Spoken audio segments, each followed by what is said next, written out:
حضور صلی اللہ تعالی علیہ وسلم نے فرمایا جو شخص بیماری سے فوت ہوا، جو شخص، قربان جاؤں میرے محبوب نے بیماری کا نام ہی نہیں لیا، فرمایا کوئی بھی بیماری ہو، فرمایا جو آدمی بیماری سے فوت ہوا اللہ اسے شہادت کی موت عطا فرمائے گا،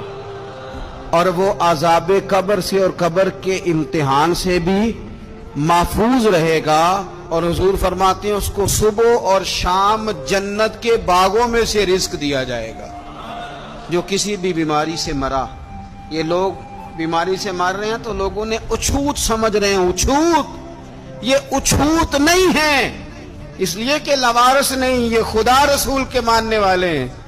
تم انہیں اچھوت کہہ رہے ہو، اور مدینے والے رسول انہیں شہید فرما رہے ہیں۔